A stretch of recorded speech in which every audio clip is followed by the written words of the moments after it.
Boa tarde, obrigada pela presença de todos. Hoje é mais um encontro plástico da Casa de Petrópolis e hoje o encontro plástico é sobre a exposição que está acontecendo aqui na casa, a exposição Águas do artista plástico Marcos Duprá. E no encontro plástico a gente tem a presença do artista que vai conversar um pouquinho com o público, para compor a mesa, né, o bate-papo com o público. A gente tem aqui o Luiz Acla, que é o diretor de arte e cultura da Casa de Petrópolis, artista plástico também, o Marcos Duprá, e também o Ralph Camargo, que é marchand, e foi convidado para participar aqui com a gente também desse encontro plástico, que tem o apoio do governo federal, do governo do estado e da Secretaria de Economia Criativa do estado do Rio de Janeiro. Boa noite, obrigada pela presença de todos. Boa noite. Em nome da Casa de Petrópolis, eu quero agradecer a presença de vocês e principalmente a, a exposição de Marcos. Quer dizer, a exposição de Marcos foi mais uma maneira da casa se iluminar, brilhar e trazer um foco para a pintura na casa.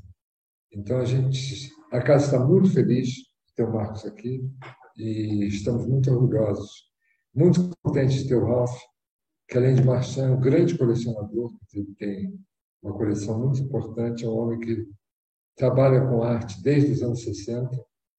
Então, o Ralph foi um dos descobridores ou inventores, denominadores que a gente chama hoje de arte contemporânea. Quer dizer, apesar de ele ser mais moço, ele tem uma longa carreira. Então, Marcos, gostaria que você falasse um pouquinho. Obrigado. Bom, eu gostaria, antes de tudo, de agradecer a presidente executiva da Casa de Petrópolis, o diretor, a todos que contribuem aqui, a Lívia, que fez um belíssimo vídeo de apresentação, catálogo de exposição, e a oportunidade de fazer uma exposição tão diferente, de certa forma, num lugar tão especial. E eu acho que o que ocorreu foi isso. Em conjunto com o diretor da casa, nós pensamos nessa ideia de escolher esse tema de águas, que é um tema assim, muito mágico também, que eu acho que combina essa casa belíssima, tão, tão especial. Então, eu diria que é um momento caracterizado pela amizade e também pela visão de pintura e de arte que nós temos em comum. Eu vejo a casa como um veículo muito importante da cidade, que tem um patrimônio histórico tão importante e que agora, com esse espaço, abre também a possibilidade de artistas atuantes mostrarem seus trabalhos. Então, é um momento muito, muito feliz, muito bom. Ei, Temos aqui hipotecar a solidariedade Marcos, que é um talento nato, né? E é um privilegiado porque ele cultiva a independência total, né? E a independência mesmo, que é só para alguns privilegiados, alguns mais fortes, porque não faz concessões para o mercado, você trabalha lá no seu canto, procura, provavelmente burila o seu estilo o tempo todo, que é a expressão mais complexa de ser alcançada, é o estilo. Né? Então, você trabalha o estilo todo esse tempo, e eu acompanho o seu trabalho, tem muita identificação com uma boa parte deles, gosto muito dessas águas, que estava comentando com você agora há pouco, que, felizmente, para mim, não tem nada de tropical. Pelo contrário, acho totalmente nórdico. E esse colorido me lembra aquela ali completamente nórdica. Então, gosto muito desse trabalho. E esse parentesco espiritual que você tem com o Volker, com Hockney, não tem nada que ver estilisticamente, mas tem a atmosfera do Hockney, as piscinas, principalmente. Né? E tem alguma coisa do Rótico também. Tem a simplificação, a síntese do Rótico. Só que o Marcos ele faz uma coisa mais diluída, menos comportada, entre aspas, menos comportada, e faz uma coisa mais diluída, mas muito poético, e como me lembra isso. É um parentesco completamente espontâneo, não tem nenhuma influência, nem nada. Então, eu acompanho o teu trabalho com muito carinho e admiro essa independência, porque a independência hoje é rara. A arte contemporânea, os artistas contemporâneos estão eivados de concessões o tempo todo, é uma coisa assim, uma grande parte dos artistas contemporâneos. Na minha época, quando é impossível não falar na minha época, eu aprendi com a Elliot Sica e a Mira Chamberlain, que eram absolutamente radicais e não faziam concessões de nenhuma hipótese.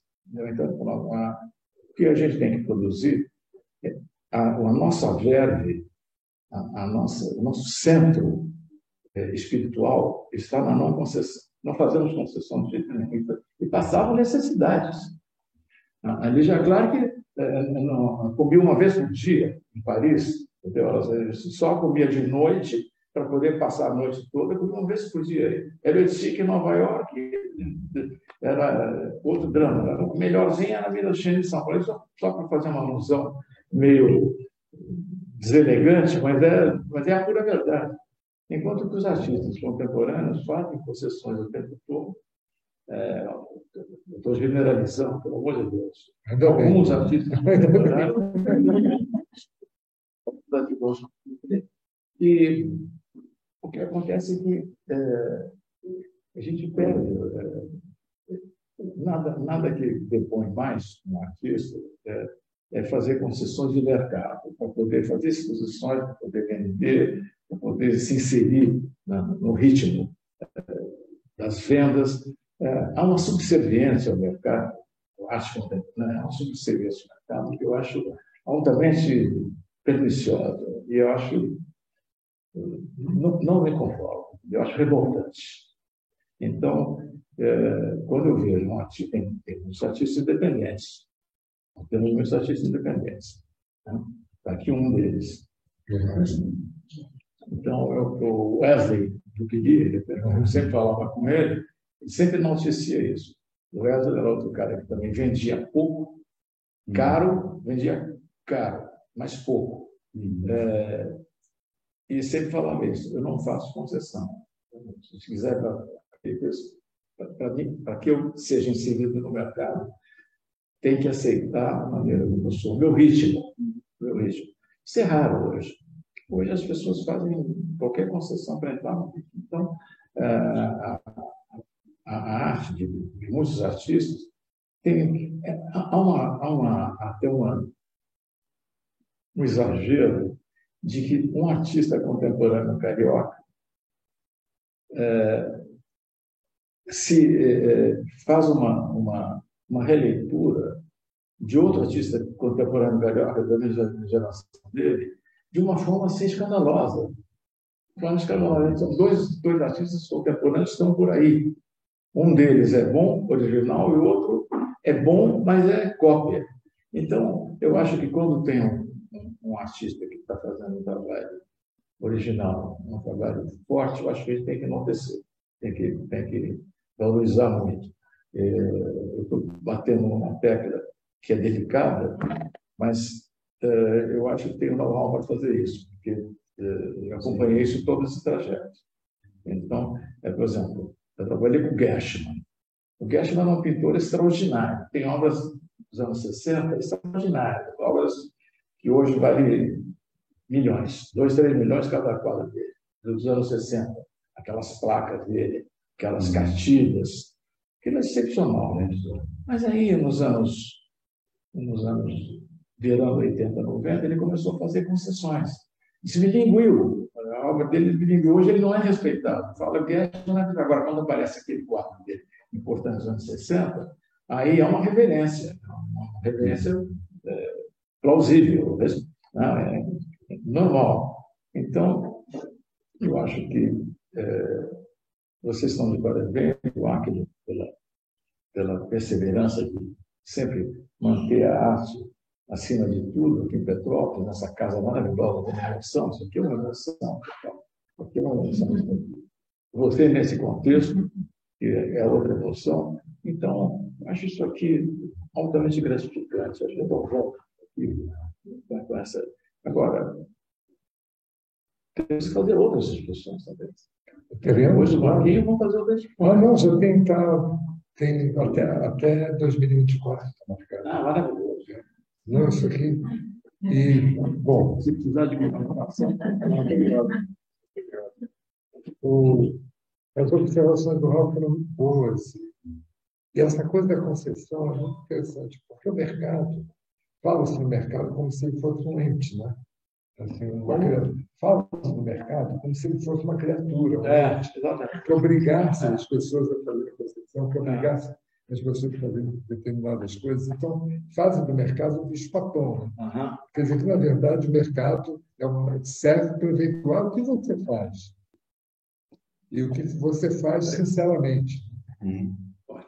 Então, e muitas vezes artistas, até por ordem subjetiva, eles querem ter reconhecimento e fazem o que você chama de concessão, né? Eles começam a fazer coisas para agradar aos outros. E o trabalho vai se esvaziando. A reputação deles fica definitivamente manchada. E não é. E muitas vezes o mercado bom não perdoa isso. Não perdoa. Mas muitas fica lixado. Agora, tem aqueles marchands, aquelas casas leiloeiras que vão atrás, que aí não tem preocupação com o conceito. Acolhe qualquer coisa. Então, Então, Marcos passou. A perseverança do Marcos é muito interessante, né? Porque o Marcos, além de ser artista, ele é diplomata, né? Assim como Vinícius de Moraes, Guimarães Rosa, Guimarães Rosa, Vera Pedrosa, Chico Alvim, João Cabral. Então, Marcos está nessa corrente criativa e poética da diplomacia, e que ele poderia, quer dizer, não tinha essa necessidade tão imediata de ter recursos financeiros, porque isso estava garantido pelo esforço, pelo trabalho dele, né? Mas ele poderia ter feito concessão nesse sentido, de ser completamente. Simplesmente. A dele agrada demais. Agrada demais. Ele podia ter feito as concessões. Não precisa fazer, porque é muito bom demais. Não precisa fazer concessão nenhuma. Então, Desculpa, gente. Não, mas é um papo libertário. E sem estrutura, graças a Deus. Então, essa conversa de artista, né? Que é uma coisa tão rara hoje em dia, quer dizer, você não tem nem bar que o artista vai. Antigamente, os artistas iam a determinados bares, se encontravam, conversavam, hoje não tem. Então, é verdade. Não é? É verdade. Você teve até o João Sebastião Bach. Exato, exatamente. O Wesley Bibili fez uma exposição lá. E eu conheci o Antônio Bandeira num bar, aquele bar lá que tem aqui no Copacabana, célebre, esqueci o nome agora. Um diplomata que me apresentou, Napoleão Freire. O ator? Não, ele foi embaixador. Foi embaixador, eu acho. Foi. Mas isso me lembra, eu estive na semana passada com o Flávio Chiró, e uma das coisas que ele falou, ele iniciou esse ponto, ele disse, como está diferente, né? Que foi no contexto, que bom ver vocês e tal, porque eram já conhecidos há muito tempo, eram amigos de Vera, de nós. Era tão bom em São Paulo, naquela época, nos 70, 80, até 90, todos os artistas iam às exposições, todos eram muito unidos nesse sentido. Parece que acaba ele dizendo isso. Né? Eu digo, não, eu acho que É o que todos nós sentimos. Claro, muito difícil. É bem verdade que essa maneira, essa mudança, né, na maneira como as pessoas se comunicam foi geral, por causa da internet, da comunicação eletrônica, não há dúvida. Mas ainda assim, eu acho que vai muito de encontro ao que o Ralph colocou também, que é uma preocupação muito grande de estabelecer uma cotação, um preço, conseguir, né, mas se você olhar, né, a história da arte recente mesmo, ela mostra que não foi assim, né? Tantos artistas, assim como muitos tiveram muito êxito e reconhecimento, uma vida muito boa, mas também outros tiveram problemas seríssimos, né? Enfim, A maioria tiveram a problemas maioria, seríssimos. eu acho, Eliane, enfim, são tantos, né? Então, O que é revoltante é que muitos artistas foram incólumes com relação à ética deles no mercado, a ética deles com eles próprios, para produzir o que eles produziram. Depois que morreram, e aí vem a família, parasitariamente, disseminando a obra de uma forma completamente inescrupulosa. Então, temos exemplos aí, eu tenho exemplos aí de famílias que incorporaram a obra dos artistas que, de uma forma sem nenhum critério, começam a reproduzir a obra do artista. eu vou ser assim, Posso citar aqui uma dúzia de exemplos, de todos nomes técnicos, todos nomes de primeira categoria. Não é que justamente um amigo que você viu o texto ali, que é o Antônio Cito, que ele, uma vez a gente conversando sobre isso, ele disse assim, isso é porque em vida os filhos não foram muito amados, então depois eles querem de volta alguma coisa. Não é são coisas diferentes.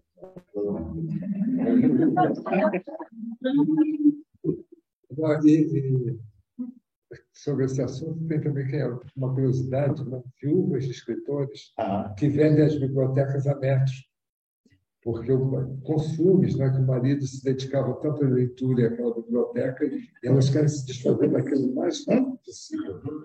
E da mulher do Braque, que viúva, quando pediam para autenticar uma obra, você desconfiava que a mulher tinha sido amante do Braque e dizia que era falso. Mas, Marcos, eu gostaria que você falasse um pouco sobre a sua história, como você começa na arte. Olha, muito bom você perguntar isso, porque hoje eu me lembrei de uma coisa que eu tenho guardado lá em casa, né, que eu acho, sei lá, 6, 7 anos ainda. Não sei se era o jardim de infância ou do mar. Eu fiz um livrinho, assim, que está guardado lá em casa. Guardado porque a mamãe guardou, né? Que era a Cinderela, depois que eu vi o filme do Walt Disney. Sim. Mas eu não estava vendo, né? Eu vi o filme e depois fiquei fazendo aqueles desenhos e fiz um livrinho, né? Então, esse encantamento, assim, por esse mundo de fantasia, assim, foi muito no começo da minha vida mesmo. A primeira coisa que eu vi foi Hansel e Gretel, no Teatro Municipal. Eu devia ter 7 anos. E eu me lembrei, por causa também das cortinas lindas aqui da sala, eu me lembro perfeitamente de sentar no Teatro Municipal pela primeira vez e ver aquela cortina de veludo, né? E aí abriu, ele apareceu no cenário, e os anjos descendo, que é a primeira cena de Hansel e Gretel. E eu fui poupado, né, pela televisão, eu ia ao cinema e ao teatro. Eu tive um privilégio, eu tive uma juventude no Rio, que eu vi o Old Vic, eu vi a Francesa, eu vi Actor Studio, muita coisa boa, música, né? Eu tinha amigos, Nelson Freire era uma pessoa que eu conhecia, enfim, ia-se à escola de música. Eu vivia ali no passeio da Cinelândia, no centro da cidade, Museu de Arte Moderna depois. A minha família morava ali mais ou menos no Alto de Tijuca, no começo ali, e aí eu ia à praia, né? Ficava, enfim, era O mundo era esse. Então, eu acho que eu sempre desenhei. Aí, por pressão também um pouco familiar e tudo, mas eu também queria ser diplomata, porque eu tinha uma tia que era diplomata, que ela terminou até como embaixadora das Filipinas, e eu ouvia aquilo, a mamãe dizendo, o pai dizendo, a Zenita, e lá, está em Paris, olha aqui, não sei o quê. Eu achei já aquilo interessante. Então, eu tinha vontade de ser diplomata também. Então, eu acho que eu sou muito grato, então, porque eu consegui. Eu não me arrependo ter um momento curioso que aconteceu, uma circunstância de um galerista, uma pessoa com interesse comercial bastante expressivo, mas aí entrou também uma coisa do destino. Ele faleceu, porque já tinha iniciado uma coisa, bom, encontrei em Paris, não sei o quê, para fazer umas fotografias, para fazer uma coisa em Nova York, mas houve uma coisa assim que cortou. E eu, curiosamente, eu não me senti tão decepcionado, porque eu já não conseguia muito me imaginar deixando aquela carreira que eu também gostava muito e que eu não tive uma carreira política também, né? Porque o Itamaraty é muito competitivo. Não era era né? Não era ou isso ou aquilo, era isso e aquilo. Diplomacia mais aventura. Eram as duas coisas. E eu procurei trabalhar na área cultural, trabalhei na área política também, que eu gosto. Fiz a minha tese sobre a finalização do Bloco Soviético dos anos 90, e depois, no final da minha carreira, foi na Ásia, né, no Japão e tal. 10 anos, que foram excelentes, assim, eu acho. Que aí me trouxeram também uma outra percepção. Nós somos muito eurocentrados, né? E eu até diria que nesse momento, para não ficar falando demais de tudo isso, mas me dá uma sensação interessante com o que está acontecendo no mundo, né? O que a gente lê todo dia e tudo. Eu acho que é mesmo uma grande transformação. Não é só o poderio da China, não. É que não é mais só um diálogo transatlântico. O diálogo agora é hemisférico, ele é total, porque a Ásia se impõe, a Índia e a China se impõem. Eu fiquei entre a Índia e o Nepal, se dizia que o Nepal tinha dois maridos difíceis, a Índia e a China, porque o país é no meio. Então, esse tipo de percepção do mundo, né, que eu acho que eu tive com a carreira, me deu muita satisfação. E também o respeito por todas essas pessoas tão interessantes que fazem parte da história também do Itamaraty. E agora, lógico, teve esse preço, né? Eu não pude também ter uma inserção assim, comercial, eu privilegiei esse tipo de coisa, mas me sinto muito contente e especialmente contente de ouvir isso do Ralph, que é uma pessoa que tem uma observação e uma compreensão do panorama de arte no Brasil e no mundo, muito especial, e do Acre, que é um pintor que eu sempre admirei muito e que tive também o privilégio de conhecer por causa também da carreira nos anos 70 em Brasília. Brasília. No momento que Brasília era muito melhor do que agora.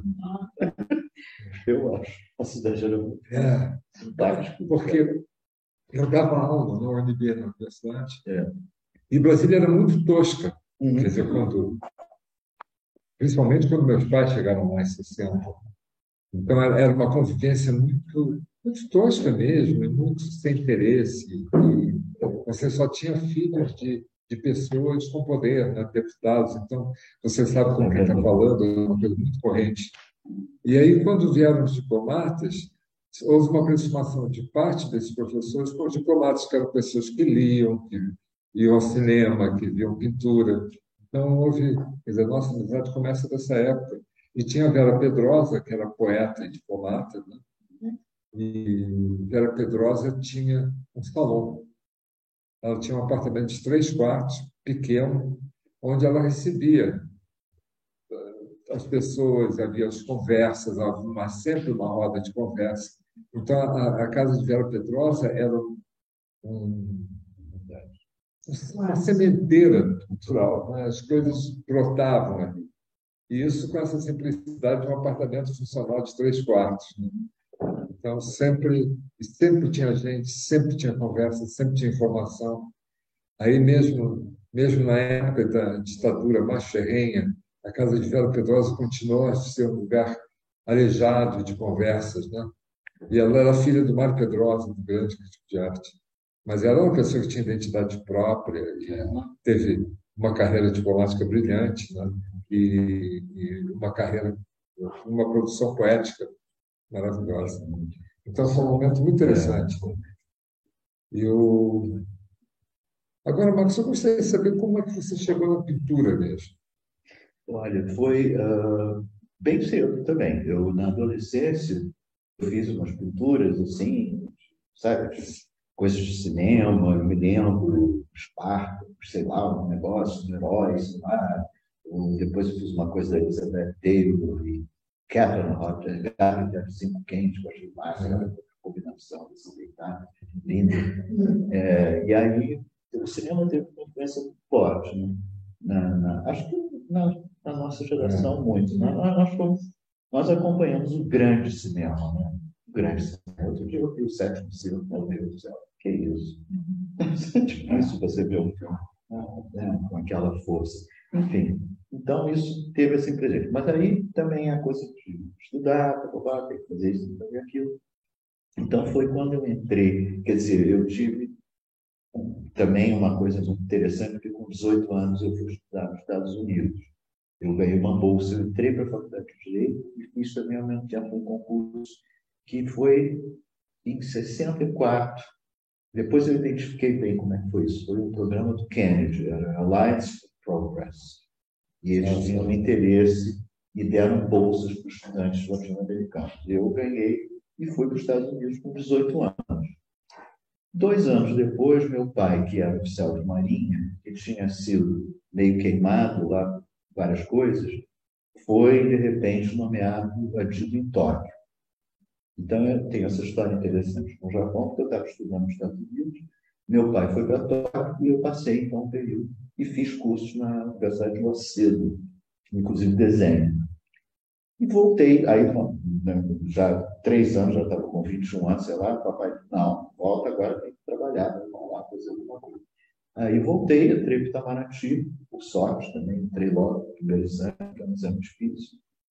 Quando eu entrei para o Itamaraty, em 68 e 69, eu cursei, quer dizer, eu frequentei toda noite, toda tarde, depois do Itamaraty do Rio Branco, o ateliê do Mano. Tive uma orientação de ótimos artistas, né? Da Bela Gaia, do Luiz Carvão, do Ivan Serra, da Raio Ostrov. Excelentes, excelente. E foi ótimo, foi já uma grande abertura, né?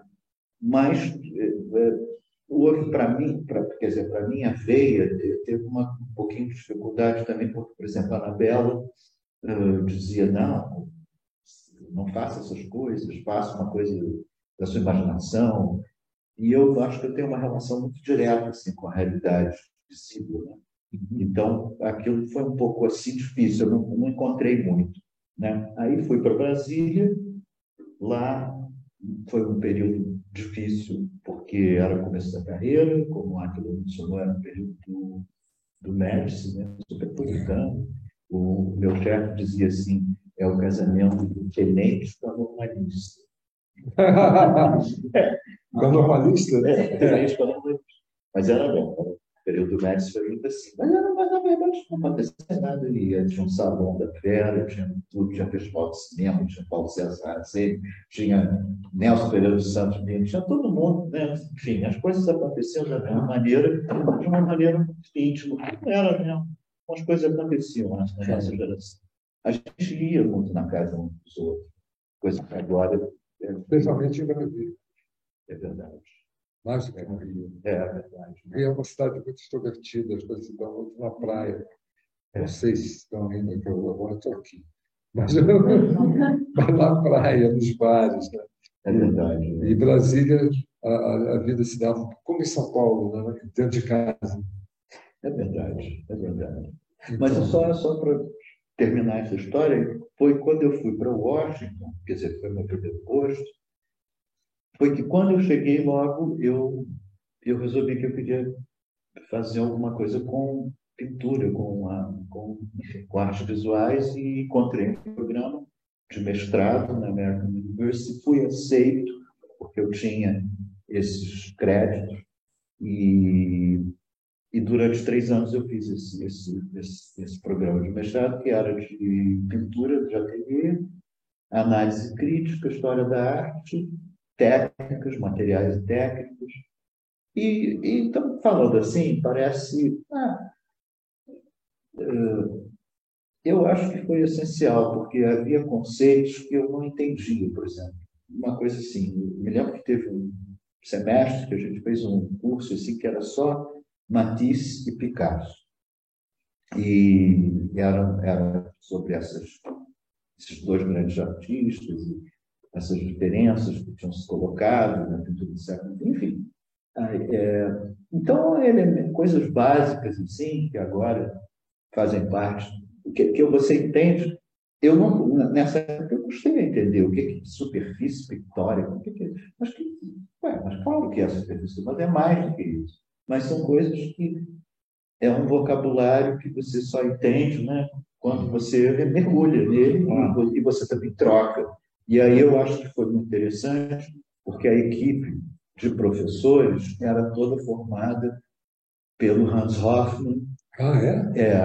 E eram todos, digamos, filhos do Abstract Expressionism. E o Abstract Expressionism, que eu não sabia também, de Kooning, Hoffmann, todos esses, eles gostavam de trabalhar com a realidade. O modelo, o de Kooning usava sempre o modelo, porque ele achava que as linhas de força mais expressivas vinham da figuração. Então, isso me... Entende? Aí eu comecei a fazer coisas assim, em vez de professores me nocauteavam, pensando, que interessante.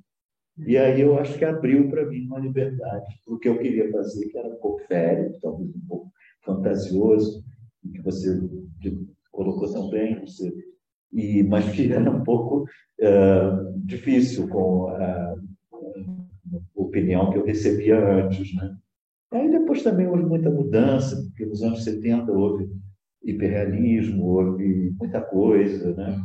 Vera foi uma pessoa que me acompanhou desde o Rio Branco, então eu tive a oportunidade de ter esse diálogo com ela, sempre indicando coisas. Então, acho que foi isso. Eu suspeito que a gente tenha se encontrado nessa pré-história. Foi. Eu encontrei você com a Letícia, exatamente, no seu apartamento, você estava até da Emily. Não, eu tinha galeria. Sim. Agora, eu não lembro que exposição era que você estava fazendo. Não, eu me lembro mais de você, dela, do que tudo. Eu achei um casal interessante. Muito bacana. Então, foi anos 70. Acho que foi 69. 69. 69. 69. 69. Fala baixo. Aí houve um hiato, eu perdi a referência do teu trabalho, por questões de geografia. Você está sempre andando, girando. E viemos nos reencontrar agora, sei lá quando. Alguns anos atrás. Alguns anos atrás. Eu fui naquele teu ateliê, você conhece o ateliê dele? Conheço, O ateliê dele, você tem que conhecer. É uma coisa. O ateliê dele na Visconde de Pirajá. Você não acredita? Na Visconde de Pirajá, uma casa ali, ele recebe divinamente bem, tem um coquetel ali. E aí eu acompanhei melhor teu trabalho, a partir dali. Aí, a partir daí, acompanhei, vi as exposições que você fez lá na biblioteca, agora, mais recentemente, lá na Casa França Brasil. O que acontece é o seguinte, periodicamente, você mostra, sem grandes nervosismos, aparente como é possível. Está presente. Exatamente, faz presente. Isso é importante. Então, cria um elo de conexão com as pessoas que acompanham o teu trabalho e se interessam pela tua evolução toda. Né? Então, estão acompanhando. Então, achei essa exposição aqui extremamente oportuna. Ela vai ficar até quando? Ela tem quando ela fica? Quando? 11 de dezembro. 11 de dezembro. Tem um bom período. Muito bom. Eu espero que o público daqui de Petrópolis, que, aliás, eu devo dizer uma palavra, também é um prazer estar aqui em Petrópolis, a cidade é linda, faz a gente pensar nessa grande herança histórica que nós temos, e é um grande prazer. E a casa também tem a visitação vai mudando, né? Porque você tem uma grande quantidade de turistas, né? Claro, assim, no fim de semana, média de 100 pessoas por dia. Ótimo. E isso, grande parte, é de turistas, como a Lavínia agora recebeu uma russa, que deixou uma mensagem russa para a gente ali. Que ótimo. A Lavínia vai fazer um curso de russo. Eu deveria, coisas. Mas, então, esse tipo de clientela que tem essa casa, quer dizer, pessoas que vêm para ver século XIX, pessoas que entram porque a porta está aberta, Petrópolis, estão passando e entram, né? Pessoas que se interessam por arquitetura, pessoas que se interessam por decoração, e aí encontram a produção contemporânea. Então, aí tem o contraste da produção contemporânea, que tem sido muito importante. Então, traz para o tempo presente, né? Então você vê o passado com olhos do presente, né? Então não é um pastiche do passado, uma Disneylandia, uma coisa dessas, mas o passado está no passado, o presente está no presente. Então isso é uma coisa importante da Casa de Petrópolis. E ter Marcos aqui é muito bom, porque ele traz essa contribuição de um homem muito experiente, que tem um longo período de desenvolvimento de trabalho. E esse trabalho está exposto aqui. Esse é um resumo de Marcos aqui, né? É um resumo da obra dele, que eu acho que é muito representativo, né? Quer dizer, foi escolhido por ele mesmo. Essa exposição foi muito planejada, quer dizer, Marcos veio com antecedência, planejou essa exposição. No momento de pendurar os quadros, já estava tudo decidido. Então, a exposição é uma obra em si também. Então, está sendo uma experiência ótima. Além de estar com o Marcos, que é uma maravilha. Eu queria também aproveitar e fazer uma pequena homenagem a Ângelo Venosa, o grande escultor brasileiro, né, contemporâneo, que faleceu essa semana. Quem? Ângelo Venosa. Venosa, claro. E foi meu aluno até. Mas um grande escultor, então eu queria deixar essa homenagem. Grande escultor. E aí, perguntas?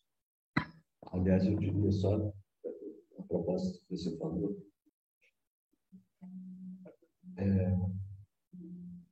Agradeço muito que nós estamos aqui e nós três temos esse percurso, estamos bem. Estamos vivos, não é? Agradecemos. Também bem, só bem. Quer dizer, Ralf não é moço. Eu sou de fevereiro, não de maio. Então, alguma questão, alguma pergunta, Maísa? Não, eu acho que sim. Falou tanto de história do Vânia, que gosta tanto do trabalho do Marcos. Eu gosto muito. A situação do céu, esse tudo de presença, as janelas, o água, isso tudo para você veio por causa das viagens que você fazia, lugares em que morava, tudo, onde a coisa importante também é olhar a água, os reflexos, o sol, o céu, né? Ou então surgiu por um estilo seu. Eu acho que você tocou num ponto realmente até muito fundamental, mas eu acho que foi desde o começo, porque nessa época do ateliê do Humano, eu fiz uns desenhos, eu trabalhava bastante com nanquim, né? Pontas, aquelas bicos de pena.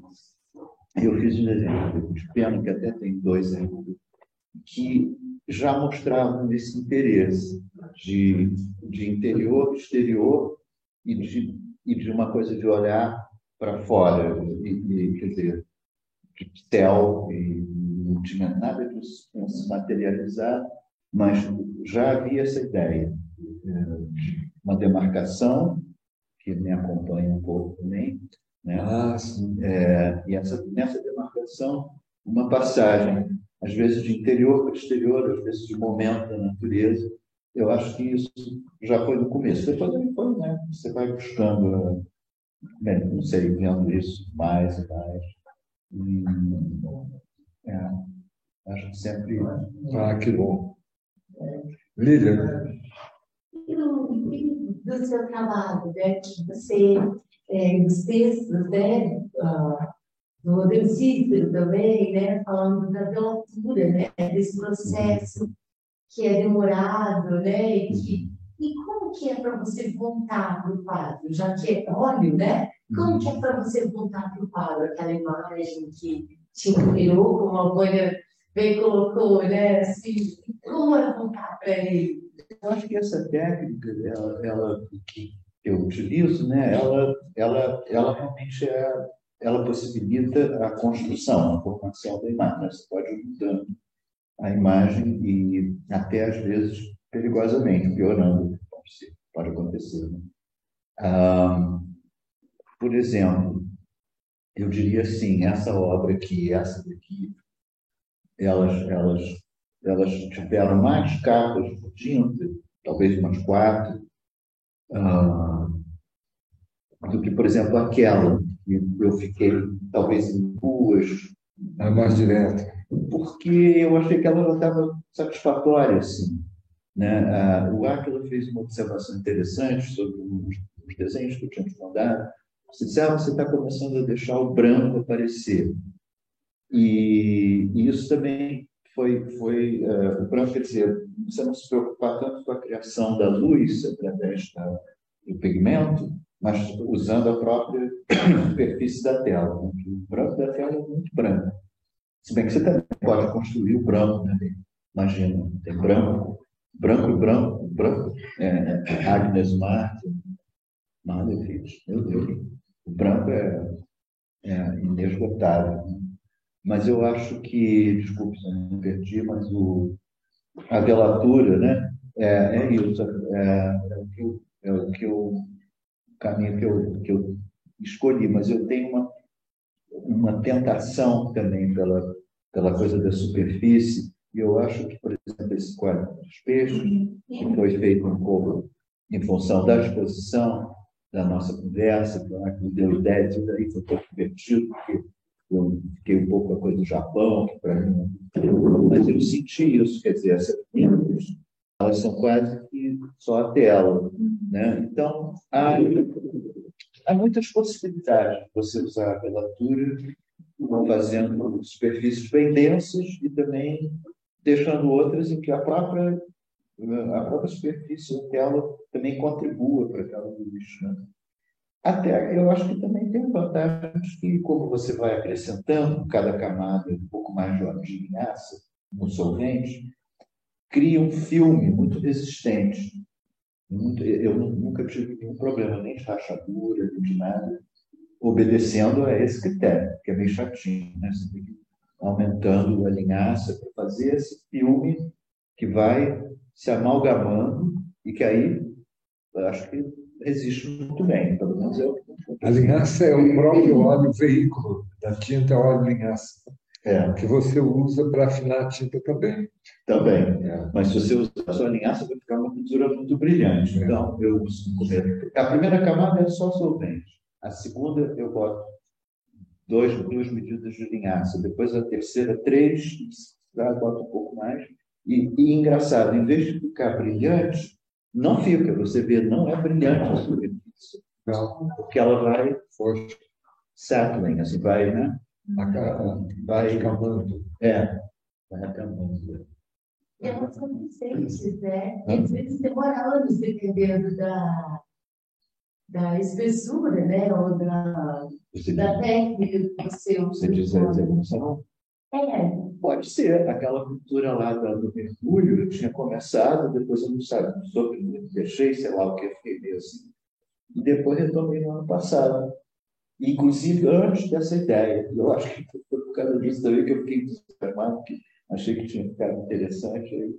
E teve a ver com a casa, como eu disse, né? A casa, claro, eu estou trabalhando mais ultimamente até com mais essas superfícies atmosféricas, uma coisa menos ligada à realidade visível, né? Mas eu achei que aqui isso seria muito interessante e não me arrependi, porque acho que Mas os seus livros também são lindos. o livro humano sempre gostei muito também. Mas estou mais distante da figuração, da figura humana, apesar de que faço retratos amigos queridos, né? Isso bem que sabe. Solidariedade e reverência a todos. Perdão. Solidariedade e reverência a todos eles que estão fazendo esse projeto, estão vendo esse acréscimo aqui, então, de agradabilidade da discussão está sempre harmoniosa, nesse contexto contraditório, essa conversa de ser boa. É isso que essa contradição, essa boa, quando é estética. Eu sempre cito o Lúcio Costa, que ele usava esse princípio no IFAM, a harmonia dos contrastes. Exatamente. Você nunca usar um pastiche, você usar Exatamente. o que é novo com cara de novo e o que é antigo com cara de antigo. Ei, Patrícia, tem uma pergunta? Não. Eu estava pensando que tem alguns fatos que me lembram algo que o William Blake, e a esquerda. Colin Blake. William Blake. William Blake? Essa coisa de você está gravando um momento, é quase uma meditação, uma coisa meio mística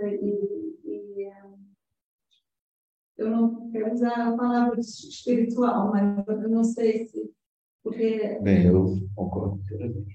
tem elementos que está claro, né? Está saindo do quadro, você está realmente marcando um momento muito pessoal entre você e o que você está vendo. Você está sentindo o que você está vendo. O William Blake, que é um excepcional poeta, visionário, tem uma frase, um verso que é maravilhoso, que é: entre todos os venenos, a alma é a mais potente. Acho isso ótimo. Tiger, burning in the forests of the night. Tiger, burning bright in the forests of the night. Nossa, fiquei até Muita observação.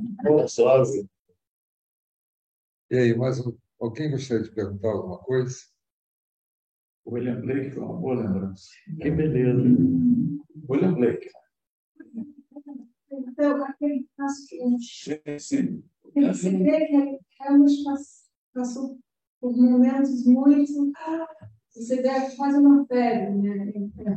Que ele passava. Muito feio.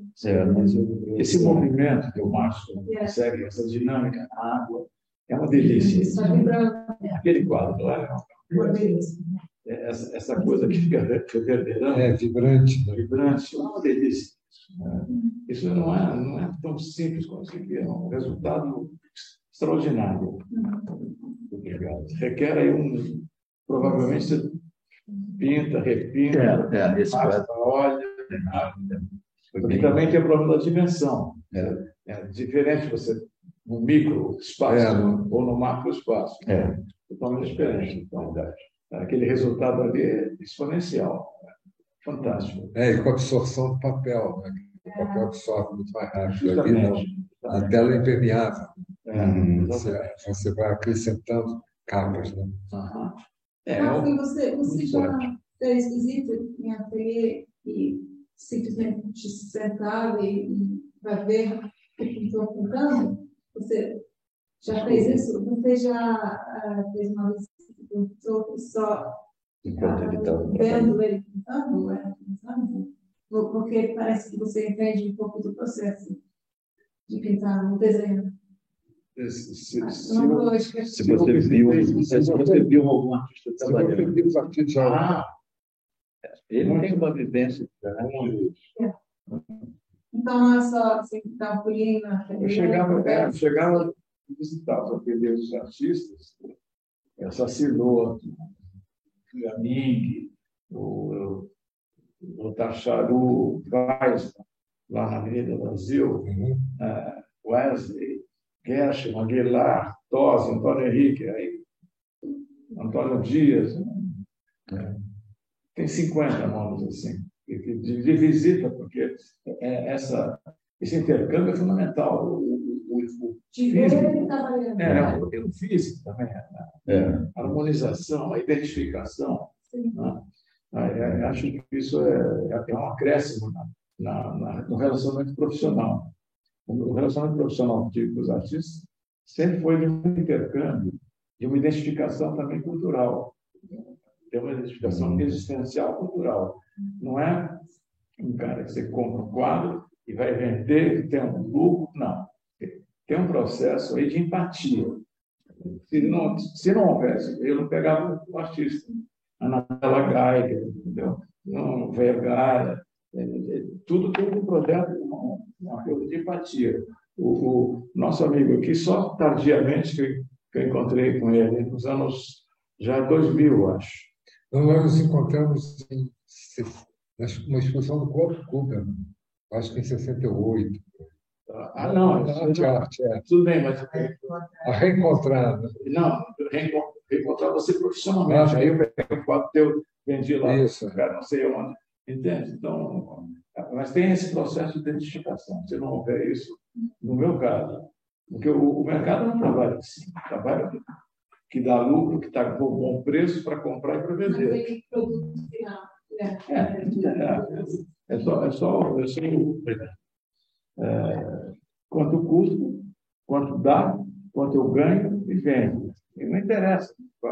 Eu tive a Mira Chen, que era uma figura extraordinária metafísica, porque ela tinha fenomenológica, ela estudava com Wilhelm Flusser, que era um grande poeta, filósofo paulista, lá de São Paulo, Wilhelm Flusser.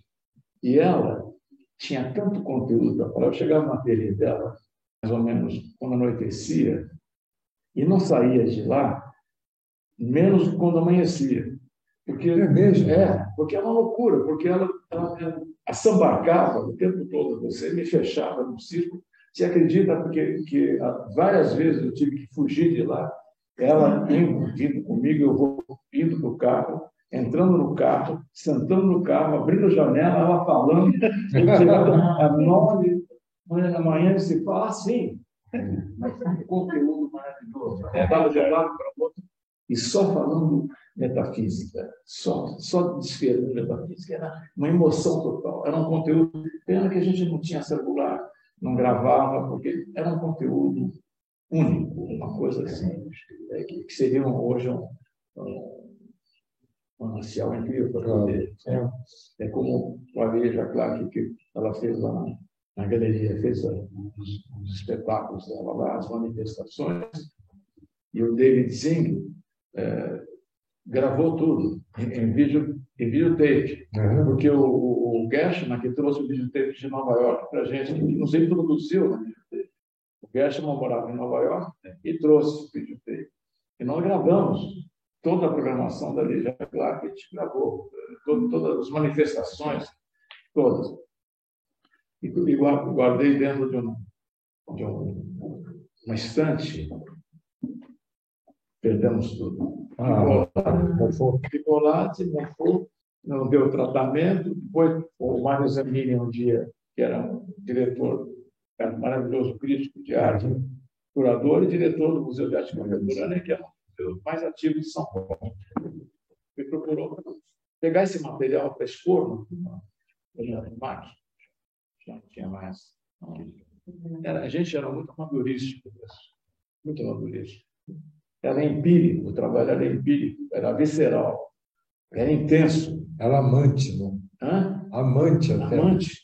Mais que amador, né? Ele amava.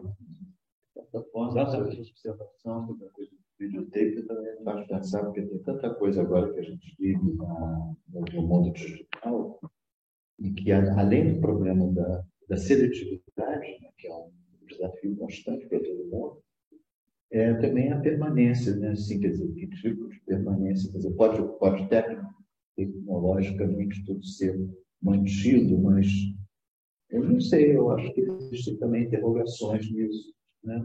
Ou seja, eu só estou querendo, no fundo, defender a obra plástica real, né, tangível, que é feita pela sua mão, porque pelas nossas mãos. É importante registrar, importantíssimo. Eu só tenho registro do meu trabalho, só está na imprensa. É verdade. Está só na imprensa. Tem calhamaços de. Vocês têm que fazer toda a informatização disso. Né? Foi o que eu fiz, sem querer. Quanto a tempo, né? Foi a coisa que eu mais me deu mais. Eu tenho uma pessoa fazendo isso. Mais satisfação. Fazendo a digitalização de tudo que eu tenho na imprensa. Fantástico. Eu cheguei da África do Sul em 2008 e eu não estava querendo ir para Brasília, e aí o Celso Menino e o Samuel Pinheiro Guimarães disseram: não, vai, por que você não vem? Eu pensei, eu na verdade sugeri, olha, eu gostaria de tentar me ocupar do museu do Itamaraty, do Palácio Itamaraty. Quando cheguei, fiquei assustadíssimo, porque o acervo era um fichário muito bonito como móvel, mas que você abria assim, e eram fichas escritas à mão, assim, nos anos 30, 40, tudo se desfazendo.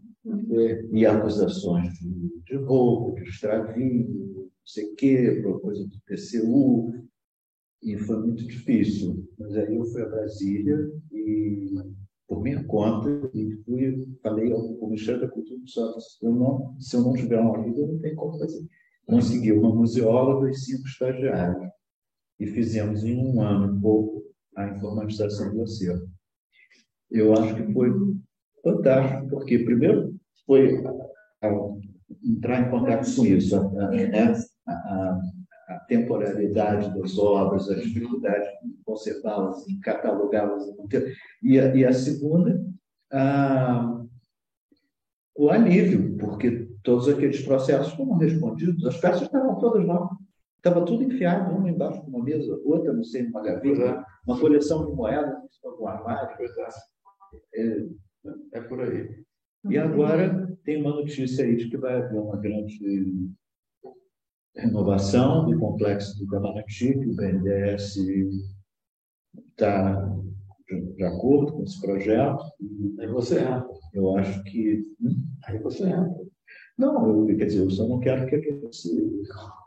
Não, eu digo assim, eu só quero que aquilo se mantenha, né? É uma beleza, é um edifício maravilhoso no Rio, e com uma biblioteca importantíssima, e com uma mapoteca importantíssima também. E, aliás, várias coisas do Barão do Rio Branco, através do imperador do Pedro II, que eu tive também muita satisfação de ver, e aqui no Museu Imperial, e ficar orgulhoso, né, da nossa história, do nosso país, e que vocês têm aqui, Viva Petrópolis. Muito obrigado. Quero entender mais. Alguma pergunta mais? Então, queria novamente agradecer ao Marcos esse grande privilégio que nós tivemos da discussão dele aqui, ao querido amigo Ralph, que veio a debater conosco, a presença de vocês, agradecer a Lília, produtora, que fez esse belíssimo vídeo, e a Maísa, minha prima, minha presidente, e então todos vocês que estão aqui presentes e tudo que Petrópolis nos dá, né? Agradecer a existência de Petrópolis. Muito obrigado.